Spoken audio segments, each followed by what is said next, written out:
কি করব? সারাক্ষণ বিয়ে কর বলে ঘ্যান ঘ্যান করতো, একদিন সব ঘ্যান ঘ্যান বন্ধ করে দিয়েছি।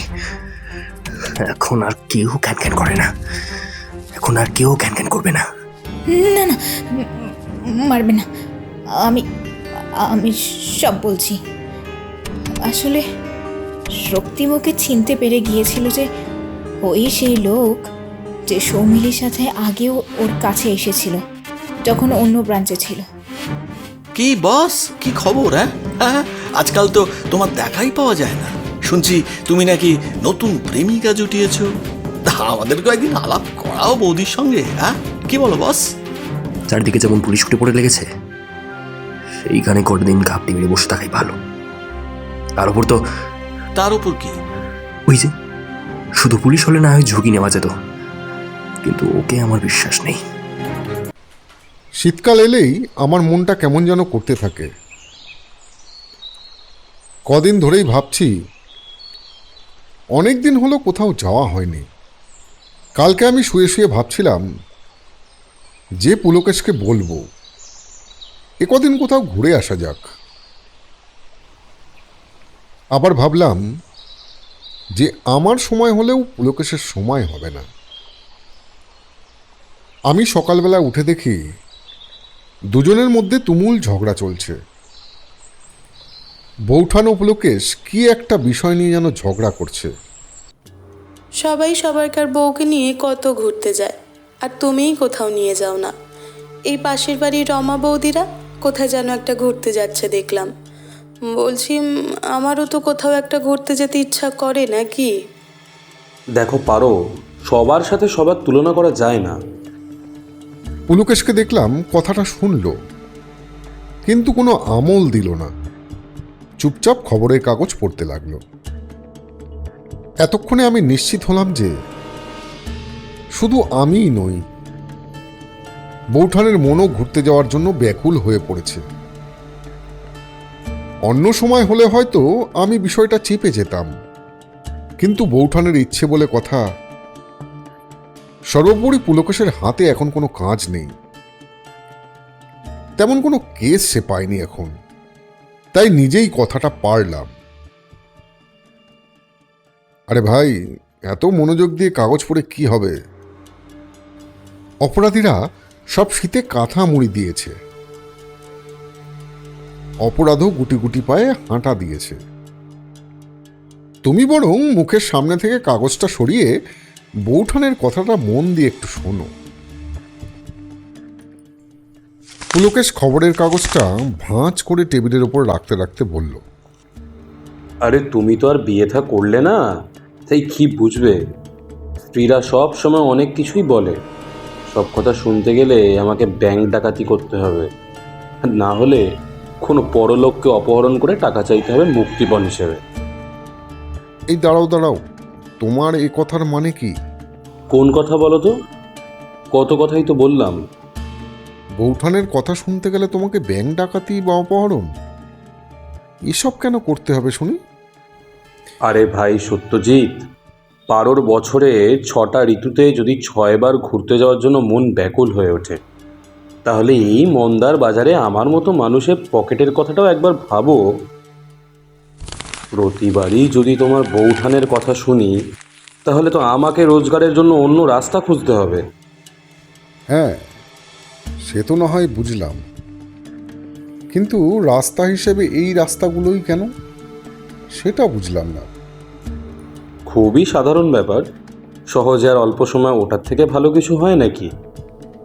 শোনো ঠাকুরপো, তোমার বন্ধুকে বলে দাও সে আমাকে প্রতি ঋতুতে তো দূর, প্রতি বছরেও নয়, বরং 2-3 বছরেও যেন একবার কোথাও নিয়ে যায়। বুঝলাম এতক্ষণ ধরে এ ঘরে আমার আর পুলকেশের মধ্যে হওয়া প্রতিটি কথাই বৌঠান শুনেছে।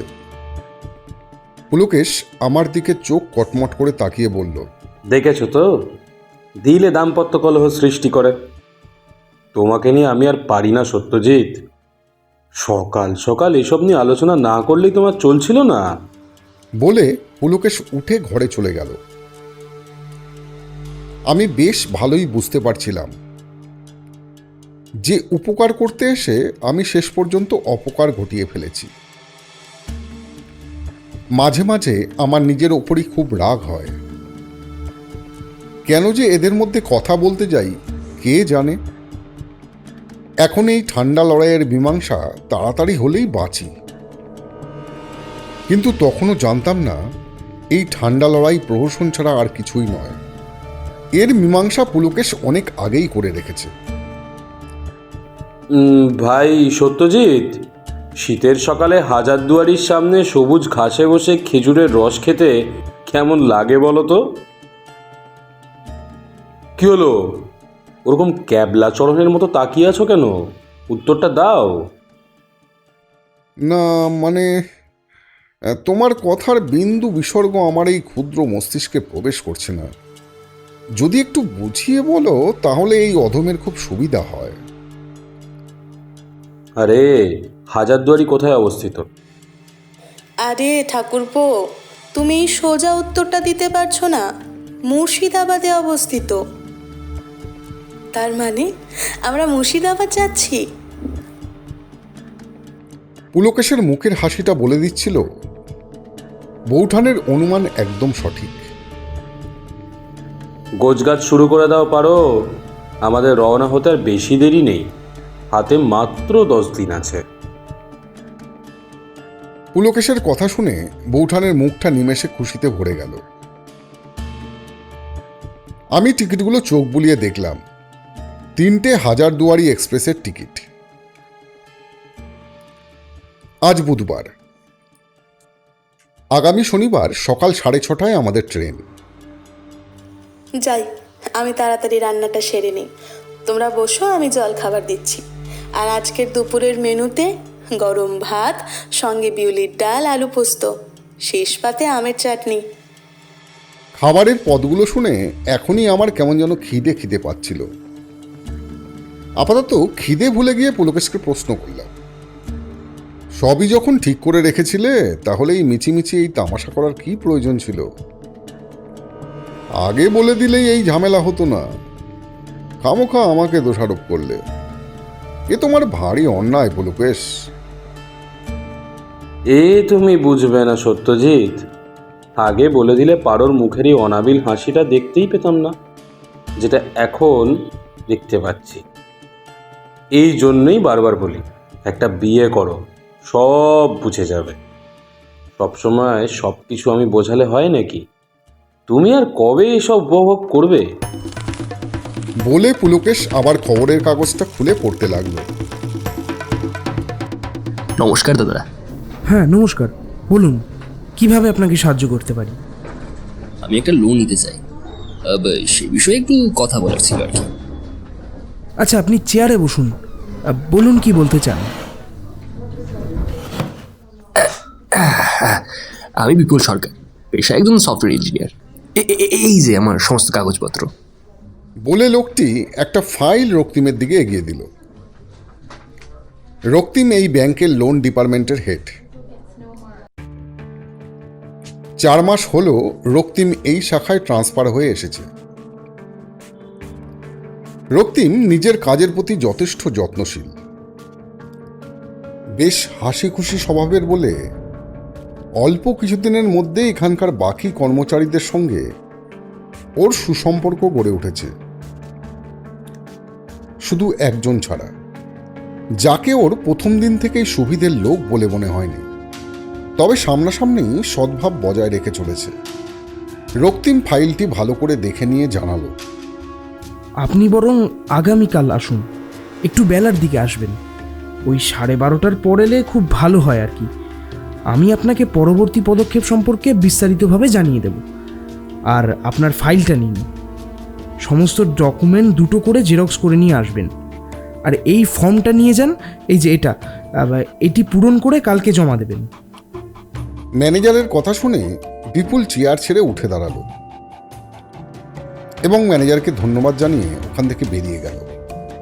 বিপুল বেরিয়ে যেতে রবি এসে রক্তিমকে বলল, কি বস, কি খবর? হ্যাঁ, আজকাল তো তোমার দেখাই পাওয়া যায় না। শুনছি তুমি নাকি নতুন প্রেমিকা জুটিয়েছ। আমাদের কয়েকদিন আলাপ করাও বৌদির সঙ্গে। কি বলো বস? আরে ধুর, কি যা তা বলছো রবিদা। এদিকে কাজের চাপে নিঃশ্বাসের সময় পাচ্ছি না, আর তুমি প্রেম করার কথা বলছো? সারাদিন কি এইসব নিয়ে দিবা স্বপ্ন দেখো নাকি?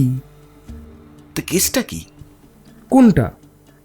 আরে ওই যে লোকটাকে দেখলাম তোমার ঘর থেকে বেরোতে। ওহো, ওনার কথা বলছো? আরে উনি লোনের জন্য এসেছিলেন, কাল আসতে বললাম। আজ এমনিতেই অনেক কাজের চাপ আছে, তাই আর কি। দেখো বস, আমি তোমার ভালো চাই, তাই আগে ভাগেই একটা কথা বলে রাখছি, লোনের কেস সাবধানে সামলাবে। গত মাসে নরেনের কেসটা জানো তো? নরেন? কে নরেন? ঠিক মনে করতে পারছি না তো। আরে আমাদের শ্যামনগর শাখার লোন বিভাগের হেড নরেন সমাদ্দার, মনে পড়লো কিছু?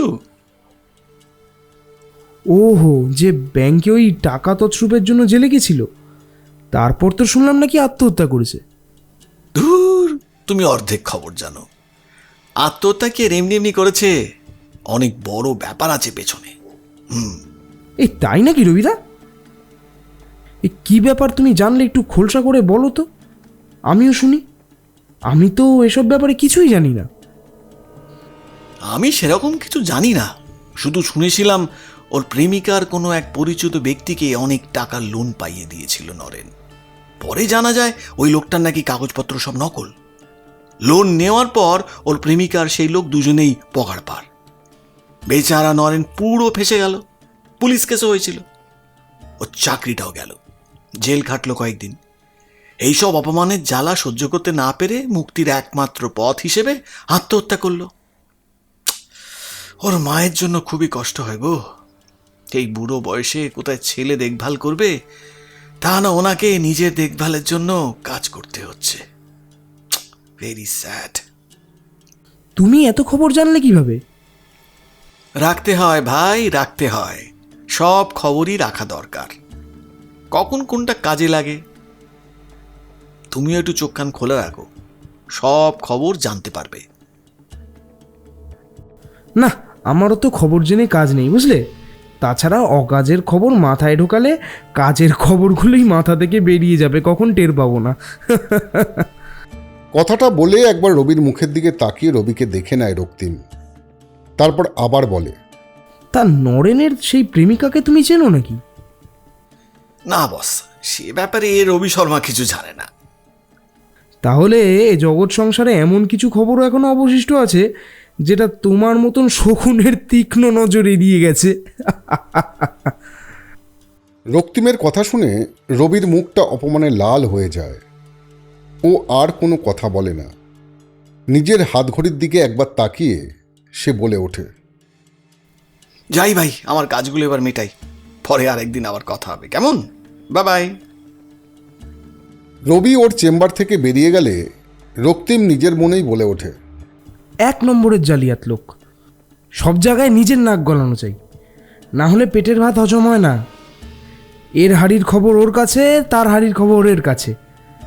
সারা দিন এই করতেই অফিসে আসে বোধহয়। আর তো কিছুই করতে দেখলাম না কোনো দিন। যেই দেখেছে আমার ঘরে লোক, অমনি এসেছে এখানে।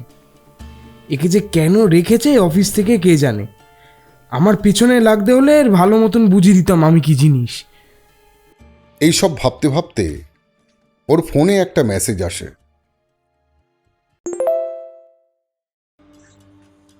মেসেজটা পড়ে ওর মুখে একটা হালকা হাসি খেলে যায় এবং দ্রুত হাতে মেসেজের রিপ্লাই টাইপ করতে থাকে।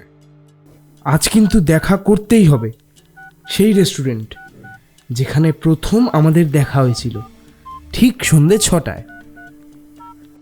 মেসেজ সেন্ড করে রক্তিম তাড়াতাড়ি ওর কাজ করতে থাকে এবং মনে মনে ভাবে, এখন 12:30 বাজে। যা কাজ আছে দেখছি তাতে সব শেষ করতে বিকেল হয়ে যাবে। তার মধ্যে কিছু বেকার লোক এসে শুধু শুধু সময় নষ্ট করায়। না, বেশি ভাববো না। আজকের দিনটা খুব স্পেশাল আমার কাছে। ওর জন্যে একটা দারুণ উপহার নিয়ে যেতে হবে।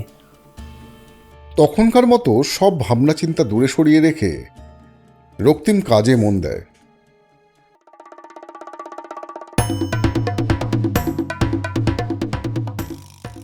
এই নাও জল খাবার। বলে বৌঠান রুটি আর তরকারির বাটিটা টেবিলে রেখে গেল।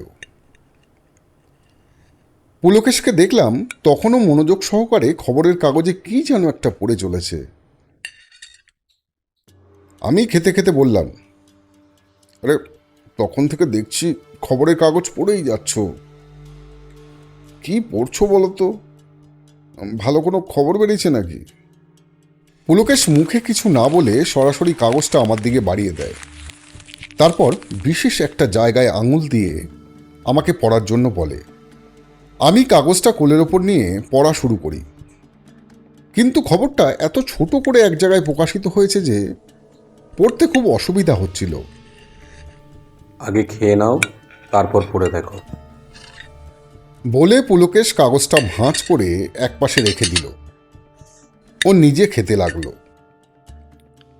আমার মনের মধ্যে অদ্ভুত একটা অস্বস্তি হতে লাগলো। খালি মনে হচ্ছিল পুলকেশ কি পড়ছিল কাগজে। তাই আর বেশি দেরি না করে চটপট খাওয়া শেষ করলাম। হাত মুখ ধুয়ে এসেই কাগজটা খুলে বসলাম এবং পুলকেশের দেখানো জায়গাটা পড়তে লাগলাম। প্রতারণার অভিনব ফাঁদ, প্রেমের জালে জড়িয়ে প্রতারণার নতুন পন্থা সম্প্রতি সামনে এসেছে। এতে বেশ কিছু মানুষ সর্বশান্ত হয়েছে বলেও শোনা যাচ্ছে। কোনো এক গোপন সূত্র মারফত জানা গেছে যে এসবের পিছনে কয়েকজন মহিলার হাত থাকতে পারে। তবে পুলিশের হাতে সঠিক প্রমাণ না থাকায় আসল অপরাধী এখনো অধরা। দেখলে সত্যজিৎ, আজকাল কত রকম খবর বেরোচ্ছে। আর তুমি বলছিলে অপরাধী শীতে কাঁথা মুড়ি দিয়েছে, আর অপরাধ কোথায় যেন চলে গেছে। পুলকেশের কথার মধ্যে তাচ্ছিল্যের ভাব স্পষ্ট ফুটে উঠেছে।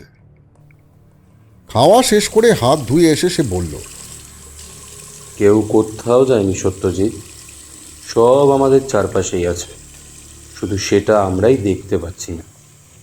এই ধরো, তুমি রাস্তা দিয়ে যাচ্ছ, কেউ তোমার কাছে সাহায্য চাইল, তোমার তাকে দেখে অসহায় মনে হওয়ায় তুমি তাকে সাহায্য করলে। পরক্ষণেই দেখলে সেই অসহায় ব্যক্তিটি তোমাকে আক্রমণ করে বসল। তাই বলছি, তুমি কিন্তু একটু সাবধানে চলাফেরা করো। বেশ বুঝতে পারছিলাম পুলকেশ আমার পিছনে লাগার একটা সুযোগ যখন পেয়েছে তখন সেটার সদ্ব্যবহার না করে সে থামবে না। কিন্তু আমাকে সাবধানে থাকতে বলার পিছনে ওর কোনো উদ্দেশ্য কাজ করছে কিনা সেটা আমি বুঝতে পারছিলাম না। কেন হঠাৎ আমাকে সাবধানে থাকতে বলছো কেন? যদি কোনো পরমা সুন্দরী নারী তোমার কাছে সাহায্য চেয়ে তোমাকেও তার প্রেমের জালে বশীভূত করে, তখন তো আর আমার কিছু করার থাকবে না। তাই আগে থেকেই তোমাকে সাবধান করে দিলাম। কেন দুনিয়ায় কি লোকের অভাব পড়েছে নাকি যে পরমা সুন্দরীরা আমাকে ধরবে?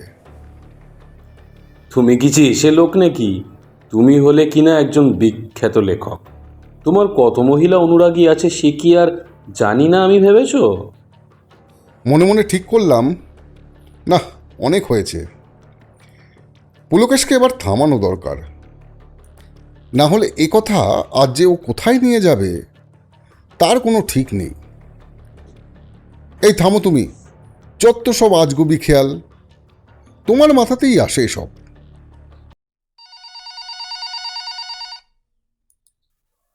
হ্যালো, পুলকেশ বক্সি বলছি। পুলকেশবাবু, আমি ইন্সপেক্টর রাখাল ঘোষ বলছি। হ্যাঁ রাখালবাবু বলুন, সকাল সকাল এই গরিবকে কি প্রয়োজন? আরে কি বলছেন পুলকেশবাবু, আপনার জন্যই তো। আচ্ছা এবার বলুন কি কারণে ফোন করলেন? এই দেখেছেন, আসল কথাটাই বলতে ভুলে গেছি। একটা কেসের ব্যাপারে আপনার সাহায্যের প্রয়োজন। আপনি যদি আজকে একবার থানায় আসেন তাহলে সামনাসামনি বসে কথা বলা যেত। আচ্ছা ঠিক আছে। আমি গাড়ি পাঠিয়ে দিচ্ছি। ঠিক আছে, রাখলাম তাহলে। কি আবার নতুন কেস নাকি? বৌঠান ওখানেই দাঁড়িয়েছিল। পুলকেশ মাথা নেড়ে হ্যাঁ বলায় বৌঠান বলে উঠল, দেখো, ঘুরতে যাওয়ার আগে যেন তোমাদের এই কেস মিটে যায়, না হলে। বৌঠান কথাটা শেষ না করেই রান্নাঘরে চলে গেল। আমি পুলকেশের দিকে একবার তাকালাম। ও কোনো কথা না বলে ঘরে চলে গেল তৈরি হবার জন্য। কিছুক্ষণ পর দেখলাম পুলকেশ তৈরি হয়ে বাইরে যাওয়ার জন্য দরজা খুলছে।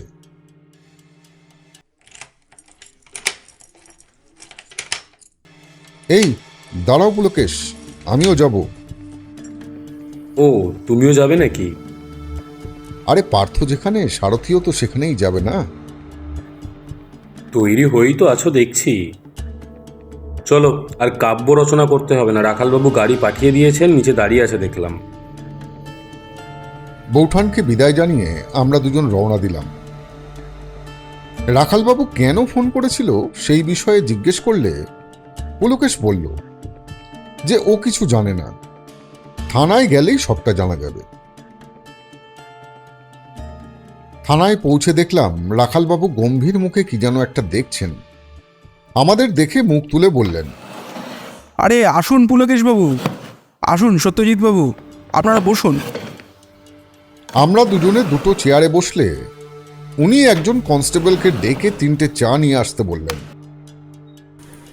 বলুন রাখালবাবু, হঠাৎ এত জরুরি তলব করলেন? এসেও থেকেও দেখছি আপনার মুখটা কেমন থমথমে হয়ে আছে, কি হয়েছে?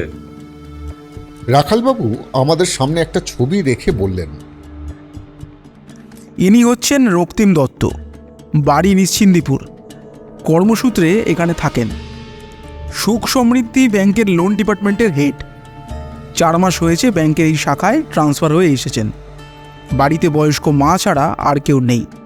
বিয়ে থা করেননি, প্রেমিকা আছে কিনা সেই বিষয়ে নিশ্চিত করে বলতে পারেননি। গতকাল অফিসে আসবেন বলে বাড়ি থেকে বেরিয়েছিলেন, কিন্তু রাস্তায় কেউ ওনাকে খুন করে চলে যায়। ধারালো কিছু দিয়ে গলার নলি কেটে খুন করা হয়েছে। এতটা বলে ওনাকে থামতে হলো, কারণ তখনই সেই কনস্টেবলটি আমাদের জন্য 3 কাপ চা নিয়ে উপস্থিত হয়। আমাদের চা খেতে বলে উনি ওনার কাপে চুমুক দিয়ে বললেন, এত সব ঠিকই ছিল, সমস্যা হচ্ছে ভদ্রলোককে কে এমন নৃশংসভাবে খুন করতে পারে সেটাই বোঝা যাচ্ছে না। ওনার কোনো শত্রু আছে বলেও তো কেউ জানে না। অফিসে খোঁজখবর নিয়ে সেরকম কিছুই জানা যায়নি। মৃতদেহ কোথায় পাওয়া গেছে? আর প্রথম কে দেখে, মানে পুলিশকে কে খবর দেয়? বান্ধবনগরে যে খাল রয়েছে, ওই খালের ধার দিয়ে যে সরু রাস্তাটা মাঠের দিকে গেছে, ওইখানে পাওয়া গেছে। ওখান দিয়ে ওই সময় একজন স্থানীয় লোক যাচ্ছিল। একটা বাইক দাঁড়িয়ে থাকতে দেখে তার সন্দেহ হয়, তাই সে এগিয়ে গিয়ে দেখে। তখনই মৃতদেহ দেখতে পেয়ে আমাদেরকে ফোন করে বিষয়টা জানায়। আমরা সঙ্গে সঙ্গে ঘটনাস্থলে পৌঁছাই। তবে মৃতদেহটি এমন জায়গায় পাওয়া গেছে যে সেখানে কোনো দোকানপাট যেমন নেই, তেমনই কোনো বাড়িঘরও নেই। তাই আততায়ী কোথা দিয়ে এলো আর কোথায় গেল সে বিষয়ে আমাদের কাছে কোনো তথ্য নেই। বুঝলাম। খুনের অস্ত্র সম্পর্কে কিছু জানতে পেরেছেন? প্রাথমিক ধারণা অনুযায়ী মনে হচ্ছে খুর জাতীয় কিছু ব্যবহার করা হয়েছে, তবে ময়নাতদন্তের রিপোর্ট এলে নিশ্চিত বলা যাবে। আচ্ছা, মৃত ব্যক্তির কাছ থেকে কিছু পাওয়া গেছে? রাখালবাবু টেবিলে কয়েকটি জিনিস রাখতে রাখতে জানালো, হ্যাঁ, এই মানিব্যাগ, ফোন, টিফিন বক্স, হাতে একটি সোনার আংটি, এসবই পাওয়া গেছে। তার মানে আর যাই হোক, লুটপাটের জন্য ওনাকে খুন করা হয়নি। আচ্ছা, ওনার ফোনে কিছু পাওয়া গেছে? না, সন্দেহজনক তো তেমন কিছু পাওয়া যায়নি। আর সেই জন্য বুঝতে পারছি না তদন্ত কোন দিক থেকে শুরু করব। আপনার সাহায্যের প্রয়োজন পুলকেশবাবু, আপনি কিছু একটা পরামর্শ দিন। আমাকে একবার মৃত ব্যক্তির ফোনটা দিন তো। আপনি এক কাজ করুন, এনার গত 1 মাসের কল লিস্ট বের করুন, দেখুন কার সাথে বেশি কথা বলেছে, তারপর তাকে জিজ্ঞাসাবাদ করেই না হয় আপনি এগোবেন।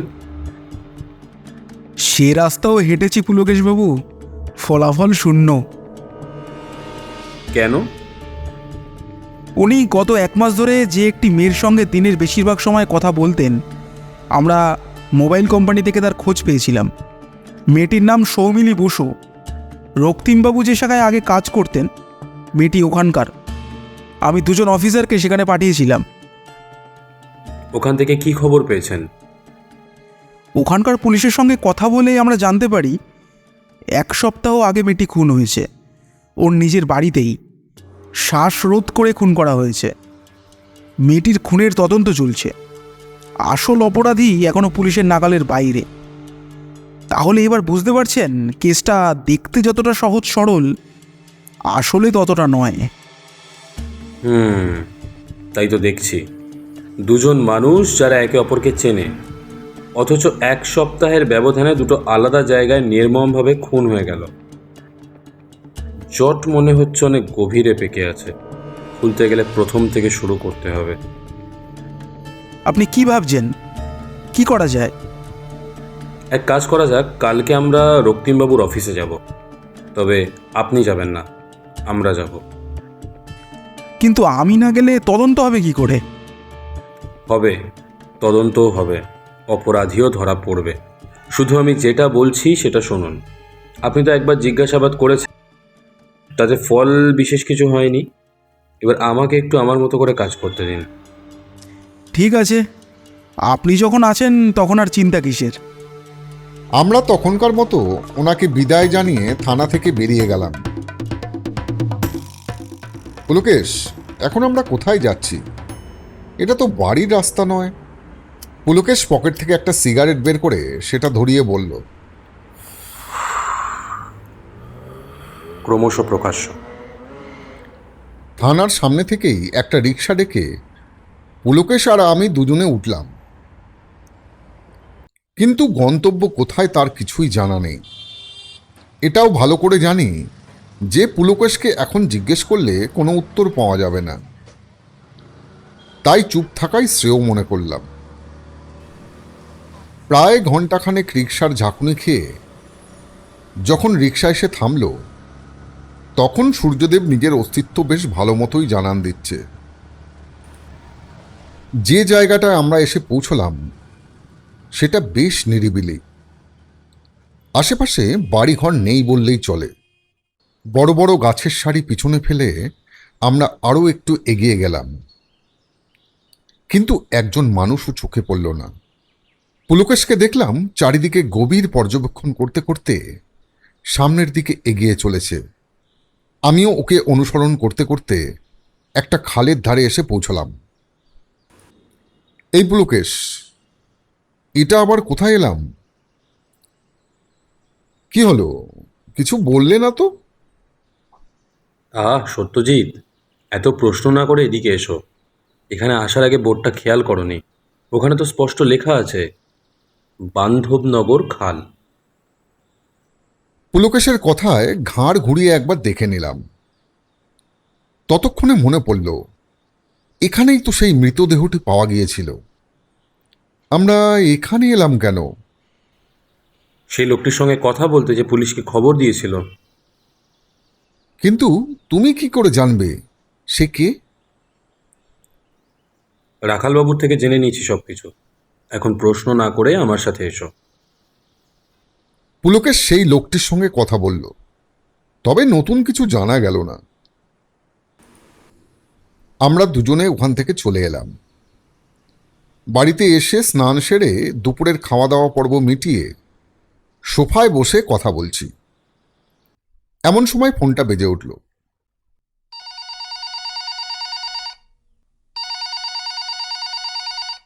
পুলকেশ কথা বলে ফোনটা রেখে দিল।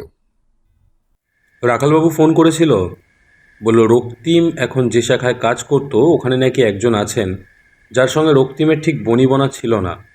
ওনাকে কালকে থানায় আসতে বলেছেন, আমাদেরকে তাই জানিয়ে রাখলেন। পুলকেশকে দেখলাম ফোন রেখে দিয়ে সোফায় বসে কি যেন একটা চিন্তা করছে। অন্যদিকে বৌঠানকে দেখলাম ঘুরতে যাওয়ার জন্য তোড়জোড় শুরু করে দিয়েছে। শুধু তাই নয়, ঘুরতে গিয়ে কখন কোথায় কি করবে তারও একটা তালিকা তৈরি করে ফেলেছে সে।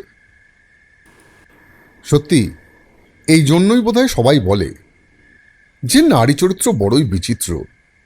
তাকে বোঝা সবার কাম্য নয়। এনারা শুধু কল্পনায় ভর করেই গোটা একটা উপন্যাস লিখে ফেলতে পারে। বৌঠানের পরিকল্পনার বহর দেখে এটাই মনে হচ্ছিল, যদি কোনো কারণে ঘোড়া বাতিল হয় তাহলে একটা বিশ্বযুদ্ধ অবশ্যই বাঁধবে, আর তাতে পুলকেশ তো দূরস্থ, আমিও ছাড় পাবো না। তবে পুলকেশের এসবে কোনো রকম ভ্রুক্ষেপ নেই।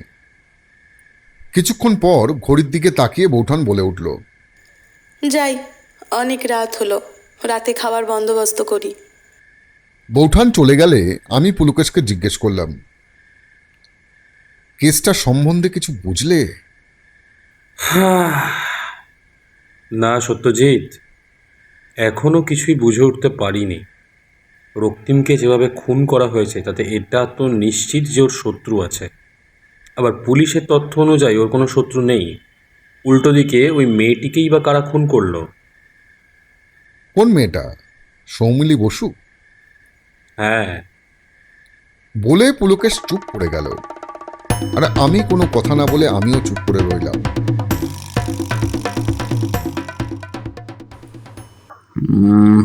ভাবছি কটা দিন একটু শান্ত থাকতে হবে। কেন? বোকার মতন প্রশ্ন করানো তো, চারিদিকে যেমন পুলিশ উঠে পড়ে লেগেছে, সেইখানে কটা দিন ঘাপটি মেরে বসে থাকাই ভালো। তার উপর তো তার উপর কি? ওই যে, শুধু পুলিশ হলে না হয় ঝুঁকি নেওয়া যেত, কিন্তু ওকে আমার বিশ্বাস নেই, ঠিক খুঁজে বার করবে। তুমি কি ভয় পাচ্ছ নাকি? না, ভয় পাই না আমি, কিন্তু তাহলে কোনো কিন্তু নয়, যেমন কাজ হচ্ছিল তেমনই কাজ হবে। আরে কেউ কিছু করতে পারবে না। ঠিক আছে, আমি তাহলে কাল থেকেই আবার বেরোবো, আর তুমি একটু সামনে থাকবে।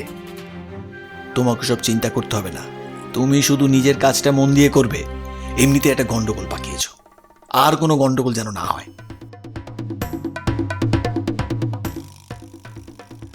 আসুন পুলকেশবাবু, বসুন। সত্যজিৎবাবু, আপনিও বসুন। তা যার আসার কথা সে এসেছে? হ্যাঁ, বসিয়ে রেখেছি। তাহলে আর দেরি করে কি হবে, চলুন। বলছি, আমাকে আর কতক্ষণ এভাবে এখানে বসে থাকতে হবে? আর বেশিক্ষণ বসে থাকতে হবে না। আপনি কে? আর আপনার কথাই বা আমি বিশ্বাস করব কেন? অধমের নাম পুলকেশ বক্সী। ও, আপনি সেই গোয়েন্দা? আমি গোয়েন্দা নই, সত্য সন্ধানী। আচ্ছা আচ্ছা আচ্ছা, হ্যাঁ হ্যাঁ, ওই আর কি। এবার কি কি জিজ্ঞেস করার আছে তাড়াতাড়ি করুন তো মশাই। আপনার নাম? আপনি কি করেন? এই জিজ্ঞেস করার জন্য আমাকে এখানে আসতে বললেন? হ্যাঁ, আরে এটা তো একটা ফোন করেই জিজ্ঞেস করা যেত, আর দারোগাবাবু তো সবই জানেন। আপনার কি আরেকবার বলতে কোনো অসুবিধা আছে? যদি থাকে তাহলে সেটা বলতে পারেন। এতটা বলে পুলকেশ ভদ্রলোকের দিকে তাকালো। ভদ্রলোক কোনো উত্তর না দিয়ে নির্বিকার চিত্তে বসে রইল। পুলকেশ এবার একটু গম্ভীরভাবেই বলল, আর কোনো অসুবিধা না থাকলে চুপচাপ যেমন জিজ্ঞেস করা হবে তেমন উত্তর দিন। একটা প্রশ্ন যতবার করা হবে ততবারই উত্তর দিতে হবে। আশা করি আমার কথার অর্থ বুঝেছেন। পুলকেশের ধমকেই হোক বা অন্য কোনো কারণেই হোক, ভদ্রলোক এরপর সব কটা প্রশ্নেরই জবাব দিলেন। আমার নাম রবি কুমার যাদব, আমি ব্যাংকে কাজ করি। রক্তিমবাবুকে তো চিনতেন, উনি মানুষ হিসেবে কেমন ছিলেন বলে আপনার মনে হয়? হ্যাঁ, ও আমার সহকর্মী ছিল, বেশ মিশুকে ছিল, সবার সঙ্গে হেসে হেসেই কথা বলতো। কিন্তু আপনার সঙ্গে তো কোনো একটা বিষয়ে ঝামেলা হয়েছিল, সেই বিষয়টি কি? দেখুন, এক জায়গায় কাজ করলে এরকম ছোটখাটো কথা কাটাকাটি তো হয়েই থাকে। আপনি মনে হয় আমার প্রশ্নটা শুনতে পাননি। আমি জানতে চাই আপনাদের মধ্যে ঝামেলা কি নিয়ে হয়েছিল। আসলে ও ব্যাংকে আসার পর থেকে ব্যাংক ম্যানেজারের খুব প্রিয় হয়ে উঠেছিল, যেটা আমার একদম সহ্য হতো না। আমি এখানে এত বছর কাজ করছি, অথচ আমি যে সম্মান পাইনি ও কদিনে তা পেয়ে গেছিল। তাই একদিন ওকে জিজ্ঞেস করেছিলাম, কি ব্যাপার, এখানে আসতে না আসতেই সবার মন জয় করে নিয়েছে দেখছি। সবার মুখে এখন একটাই নাম, রক্তিম। তবে তোমার ব্যাপারে একটা খবর কিন্তু আমিও জানি বস। আমি তখন মজার ছলেই বলি, আরে কাজই তো করছি, তোমার ব্যাপারে কি শুনলাম সেটা তোমাকে জানানোটাও তো একটা কাজ। যেটা বলছিলাম, শুনলাম আগের জায়গায় নাকি। আপনি কি জানতেন ওর ব্যাপারে? সেরকম কিছু না। সব সত্যিটা বলে দিলে আপনারই ভালো। আসলে আগে যে শাখায় রক্তিম ছিল, ওখানে একটা মেয়ের সঙ্গে ওর প্রেমের সম্পর্ক গড়ে ওঠে, কিন্তু পরে কোনো কারণে ওদের বিচ্ছেদ হয়ে যায় আর রক্তিম এখানে চলে আসে। এটা নিয়ে আমি একটু মজা করতাম, কিন্তু ও কেন যে এই প্রসঙ্গটা উঠলেই রেগে যেত সেটা আমি জানি না। রক্তিমের প্রাক্তন প্রেমিকার ব্যাপারে আপনি কিছু জানেন? না। শেষ আপনার সঙ্গে ওর কবে কথা হয়?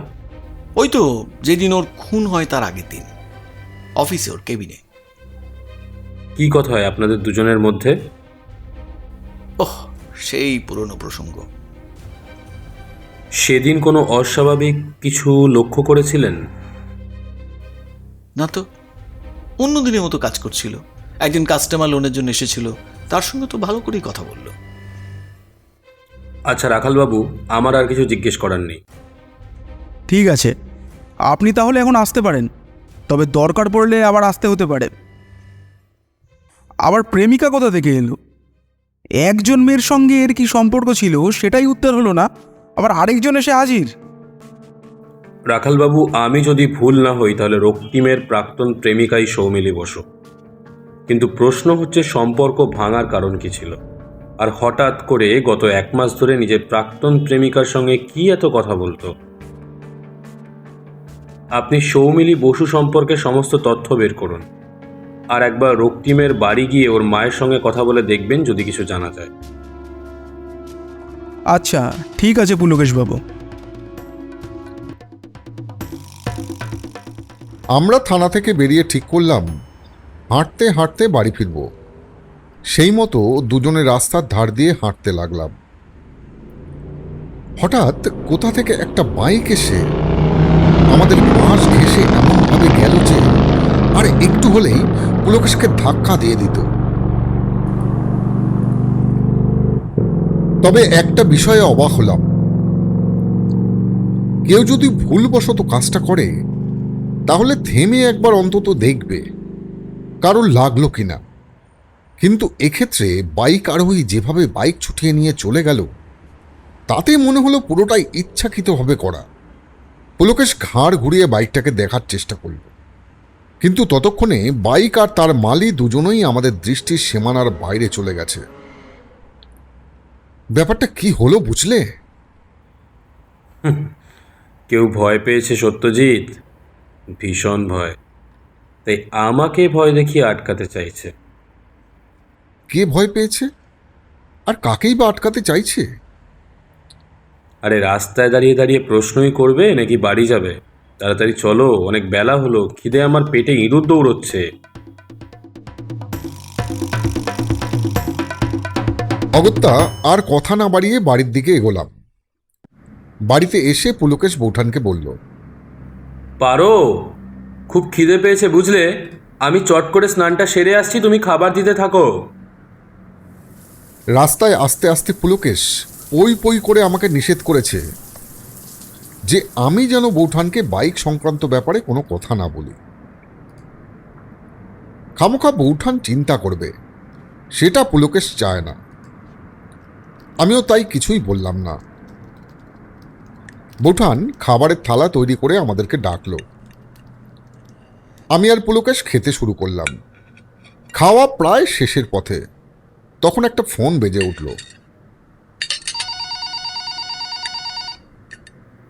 হ্যালো। অপর প্রান্ত থেকে ব্যক্তির কথা শোনা গেল না। মিনিট 10 কথা চলার পর পুলকেশ ফোনটা রেখে হাত ধুতে গেল। আমারও খাওয়া শেষ। আমি উঠে পড়লাম। পুলকেশ ফিরে এসে সোফায় বসলে আমি ওকে জিজ্ঞেস করলাম, কি রাখালবাবু ফোন করেছিল নাকি? বাবা সত্যজিৎ, তুমি তো দেখছি আজকাল না বললেও সব কিছু বুঝে যাচ্ছ। না, ওই একটু আন্দাজ করলাম আর কি। উনি কি বললেন?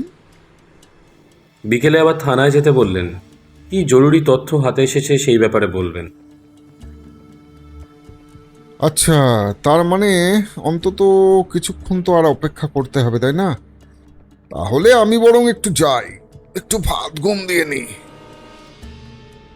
তুমি যখন যাবে তখন আমাকে ডেকো, আমিও যাব তোমার সাথে। ঘুম থেকেই উঠে দেখি পুলকেশ আমাকে না নিয়েই বেরিয়ে যাচ্ছে। এই দাঁড়াও দাঁড়াও পুলকেশ, আমি তোমাকে বললাম না যে আমি তোমার সঙ্গে যাব? আসলে সকালের ঘটনার পর ওকে একা একা ছাড়তে আর মন সায় দিচ্ছিল না। আর আমি এটাও জানি যে ও একাই নিজেকে যে কোনো বিপদ থেকে উদ্ধার করতে পারবে। তাও ওর সাথে যাওয়ার মনস্থির করলাম। থানায় উপস্থিত হতেই রাখালবাবু বললেন, পুলকেশবাবু, সৌমিলি বসুর ব্যাপারে অনেক তথ্য সামনে এসেছে। ওনার আরও একজন প্রেমিক ছিল, নাম নরেন সমাদ্দার।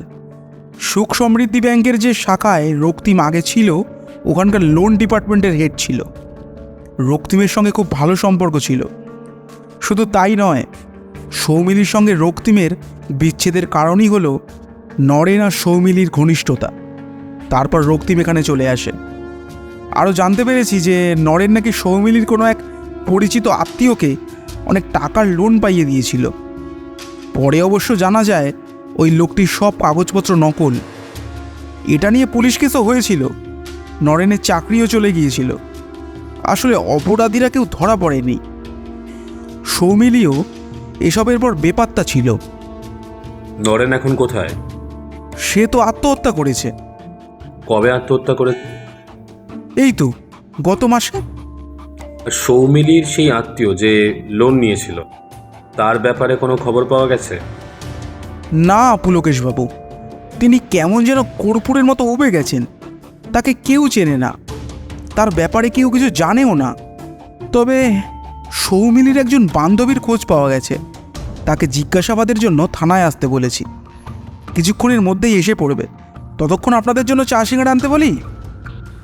বলে রাখালবাবু একজন কনস্টেবলকে ডেকে 3 কাপ চা আর সিঙ্গাড়া আনতে দিলেন। আমাদের চা সিঙ্গাড়া খাওয়া শেষ হতেই কনস্টেবল জানালো একজন মহিলা এসেছেন। রাখালবাবু ওনাকে ভিতরে আসতে বললেন। কিছুক্ষণ পর সেই কনস্টেবলের সঙ্গে একজন মহিলা এলেন। বয়স আন্দাজ 30 তো হবেই, গায়ের রং শ্যামলা, মাঝারি উচ্চতা। ওনাকে একটা চেয়ারে বসতে বলে রাখালবাবু জিজ্ঞেস করলেন, আপনার নাম? আমার নাম চন্দ্রা রায়। আপনি কি করেন? একটা কল সেন্টারে কাজ করি। আপনি সৌমিলি বসুকে চিনতেন? হ্যাঁ, ওর সঙ্গে আমার কল সেন্টারে আলাপ হয়েছিল। সৌমিলি কি ওখানে কাজ করতো? না, ওখানে একটি ছেলের সঙ্গে দেখা করতে আসতো। কার সাথে? বিজয় ঘোষাল নামে একটি ছেলে ওখানে কাজ করত, তার সঙ্গেই দেখা করতে আসতো। এখন আর কাজ করে না? না, 1 মাস আগেই কাজ ছেড়ে চলে গেছে। শেষ কবে ওর সঙ্গে আপনার কথা হয়?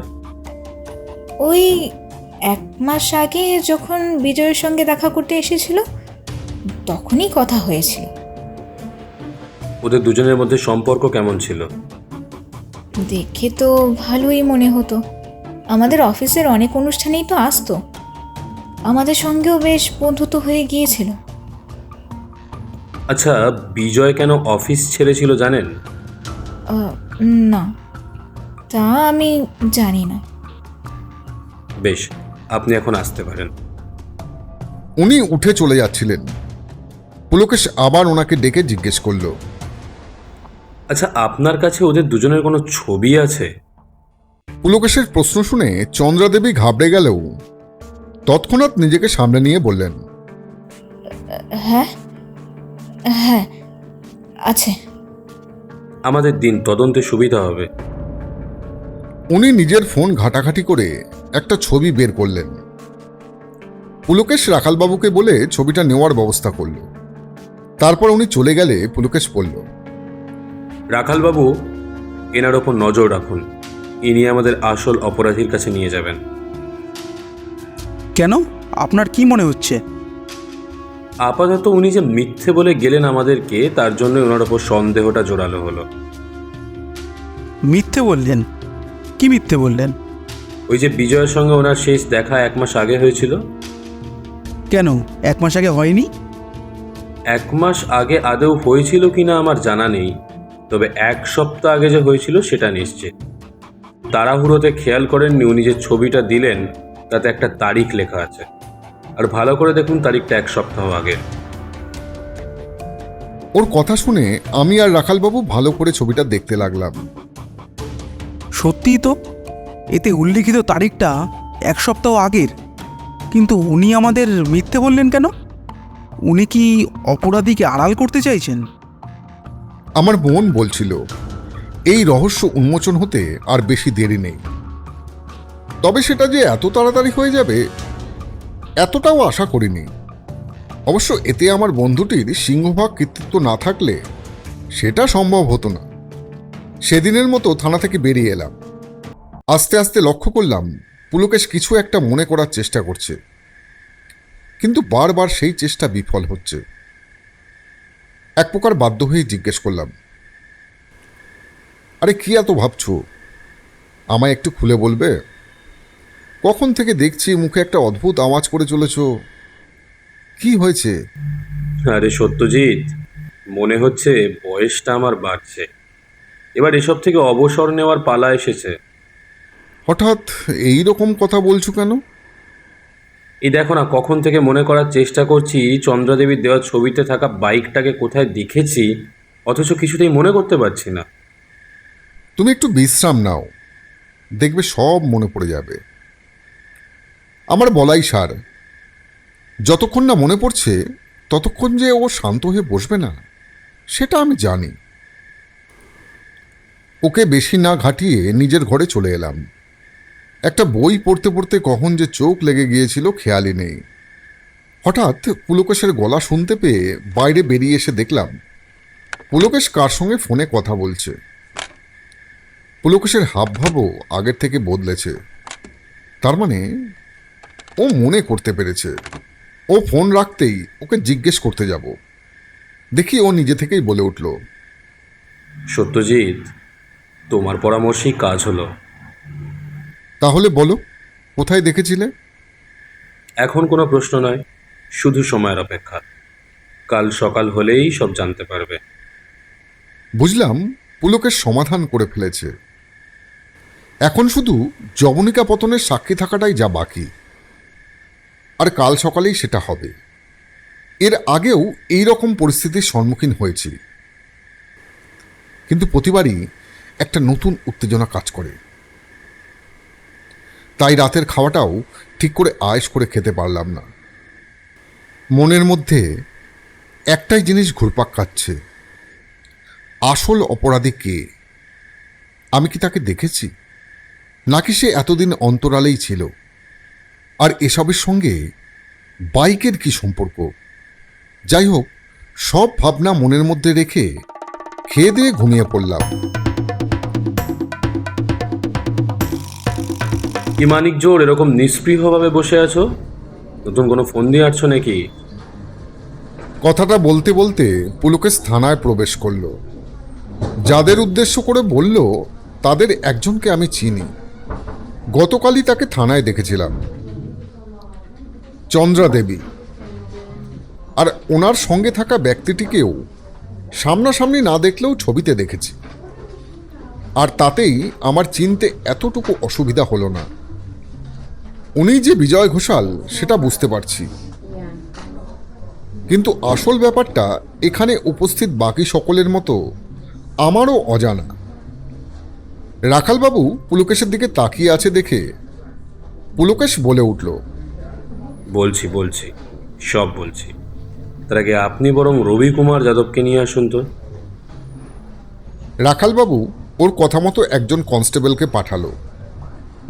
কিছুক্ষণ পর কনস্টেবলের পিছন পিছন রবিবাবু এলেন। আগের দিনের সেই বিরক্তি ভাবটা আজকে ওনার মুখে লক্ষ্য করলাম না। ওনাকে দেখে পুলকেশ বলল, রবিবাবু, দেখুন তো ভালো করে এই লোকটিকে, এনাকে চিনতে পারছেন কিনা? মাঝে মাঝে আমি বুঝতে পারি না পুলকেশ কেন এত ঘুরিয়ে ফিরিয়ে কথা বলে। সোজা বলে দিলেই তো হয় পুরো ব্যাপারটা, তা না শুধু শুধু একটা সাসপেন্স তৈরি করে। যাই হোক, মনে এইরকম ভাবলেও মুখে যে সে কথা বলতে পারবো না তা আমি 100 ভাগ জানি। অগত্যা পুরো বিষয়টা কি ঘটছে তাই দেখতে থাকলাম। রবিবাবু ভালো করে দেখে নিয়ে জানালো, ইনিই তো সেই ব্যক্তি যে সেদিন রক্তিমের সঙ্গে কথা বলতে এসেছিল লোনের ব্যাপারে। আর একটু কষ্ট করে নামটাও বলে দিন। দরজার বাইরে আড়ি পেতে সব কথাই তো শুনেছেন সেদিন। অত অবাক হবেন না, আপনাদের অফিসে যে চা দেয় সে আপনাকে আড়ি পাততে দেখেছিল, সেই আমাকে বলেছে। আরে হতেই পারে না মশাই। কেন হতে পারে না? স্বপনকে নিয়ে এলেই সব প্রমাণ হয়ে যাবে, তখন কিন্তু আপনি আরও ফেঁসে যাবেন। আরে ওই দিন স্বপন আসেইনি, ও অসুস্থ ছিল। কথাটা শোনার পর পুরো ঘরটা কেমন যেন নিস্তব্ধ হয়ে গেল। ভদ্রলোক নিজেও একদম চুপ করে মাথা নিচু করে রইলেন এবং ওইভাবেই উত্তর করলেন, বিপুল বলেছিল। আমি তখনও কেমন ধোঁয়াশার মধ্যে ছিলাম। আমি কিছু বলার আগেই রাখালবাবু বলে উঠলেন, পুলকেশবাবু, এর নাম তো বিজয়, আবার উনি বিপুল বলছেন। আমি মশাই কিছুই বুঝতে পারছি না, আপনি একটু খুলে বলুন না হলে। বেশ, আমি তাহলে গল্প বলা শুরু করি। তবে এটা সত্যজিতের লেখার মতো কোনো কাল্পনিক গল্প নয়, একদম সত্য ঘটনা। ঘটনার সূত্রপাত 1 মাস আগে। রক্তিমের সাথে সৌমিলির আলাপ হয়, ওদের সম্পর্ক ভালোই এগোচ্ছিল। একদিন সৌমিলি রক্তিমকে বলে যে ওর এক পরিচিত ব্যক্তির লোন নিতে চায়। সেই ব্যক্তি সৌমিলি রক্তিমের কাছে নিয়ে আসে, কিন্তু রক্তিমের কিছু গণ্ডগোল মনে হওয়ায় ব্যাপারটা ওর বস মানে নরেনের কাছে পাঠায়। সৌমিলি বুঝতে পারে রক্তিমকে দিয়ে ওদের কাজ হবে না। তখন থেকে ওদের মধ্যে দূরত্ব সৃষ্টি হয়। অন্যদিকে সৌমিলি নরেনের সঙ্গে বেশি ঘনিষ্ঠ হয়ে পড়ে। ওদের প্ল্যান মতো নরেনের সাহায্যে লোনটাও পেয়ে যায়। এরপর কি হয়েছিল সেটা তো আমরা সবাই জানি। কিন্তু রক্তিম আর সৌমিলিকে খুন করলো কে এবং কেনই বা করলো? সেটা ওরাই বলুক, না হলে তো আপনারা জানেন কি করে অপরাধীদের পেট থেকে কথা বের করতে হয়। পুলকেশের কথা শুনে একজন মহিলা কনস্টেবল এগিয়ে আসতে দেখে চন্দ্রা দেবী ভয় পেয়ে বলে উঠলেন, না না, মারবে না। আমি আমি সব বলছি। আসলে রক্তিম ওকে চিনতে পেরে গিয়েছিল যে ওই সেই লোক যে সৌমিলির সাথে আগেও ওর কাছে এসেছিল যখন অন্য ব্রাঞ্চে ছিল। আমরা ধরা পড়ে যাব এই ভয়ে বিজয় ওকে মেরে ফেলার পরিকল্পনা করে।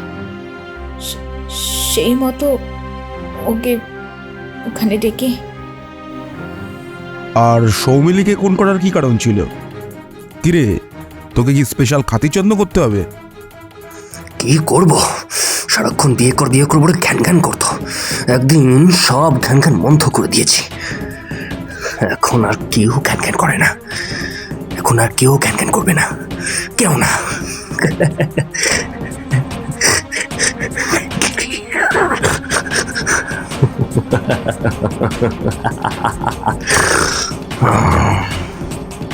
রাখালবাবু এদেরকে নিয়ে যেতে বললেন। আমরাও দুজনে থানা থেকে বেরিয়ে পড়লাম। আজকের দিনটা বিশ্রাম নিয়ে কালকেই আমাদের রওনা দিতে হবে। একদিকে ভালোই হয়েছে, ঘুরতে যাওয়ার আগেই পুলকেশ কেসটা সলভ করে ফেলেছে। না হলে পুলকেশকে ঘরের কেস সামলাতেই অনেক বেগ পেতে হতো। এইসব ভাবছি আর আপন মনেই হাসছি। হঠাৎ দেখলাম পুলকেশ হাঁটতে হাঁটতে অনেকটা এগিয়ে গিয়েছে। আমি তাড়াতাড়ি পা চালিয়ে ওর কাছে এসে বললাম, কি হলো ভায়া, এত গম্ভীর হয়ে আছো কেন? ভাবছি। কি ভাবছো? ছোটবেলায় ভাবতাম মাকড়সার জাল হয়, মাছ ধরার জাল হয়, আর আজ দেখো আমাদের চারপাশে মানুষের ছদ্মবেশে কত প্রতারক ঘুরে বেড়াচ্ছে তাদের প্রতারণার জাল নিয়ে। কখন কাকেই সেই জালে জড়িয়ে ফেলবে কেউ জানে না। যাই, অনেক রাত হলো, রাতে খাবার বন্দোবস্ত করি। পুলকেশ একটা দীর্ঘশ্বাস ফেলে হাঁটতে লাগলো। আমিও কোনো কথা না বলে ওর সঙ্গে সঙ্গেই হাঁটতে লাগলাম।